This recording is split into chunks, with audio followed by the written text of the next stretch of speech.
हमारा जो गण गीत जब चल रहा था, दिशा दिशा पुकारती, प्राण दान चाहिए, तो दिशा दिशा पुकारती है पूरे देश के अंदर से। हमें अपनी शहादत भी देनी पड़े तो इस देश को देंगे।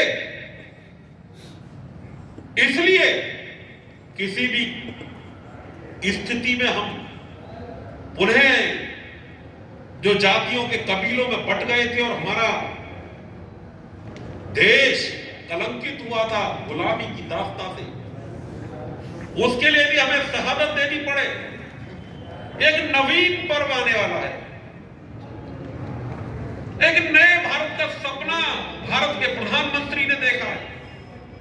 उस नए भारत के सपने के लिए हमें अपनी भी शहादत देनी पड़े तो हम अपनी शहादत देने के लिए तैयार हैं। हमारे गणगीत में था, नवीन पर्व के लिए नवीन प्राण चाहिए, नवीन पर्व के लिए नवीन प्राण चाहिए।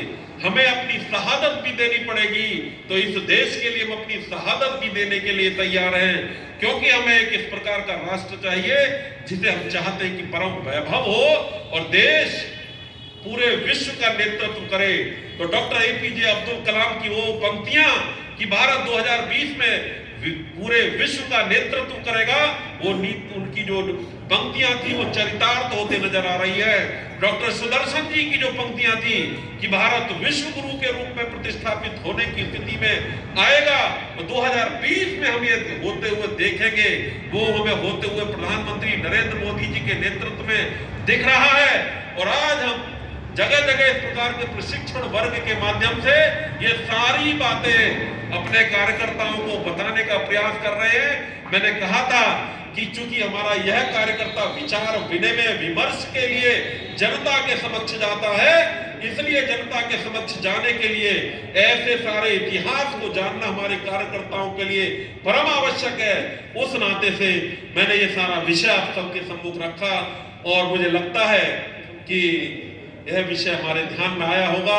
विचार विनिमय के लिए हम लोग तत्पर रहे, तैयार रहे। जातीय कबीलों से बटने में लोग बांटने का प्रयास करें, उससे दूर रहें।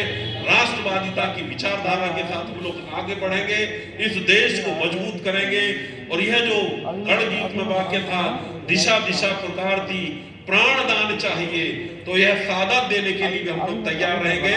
बहुत बहुत धन्यवाद। भारत माता की, भारत माता की, वंदे वंदे। बहुत बहुत धन्यवाद।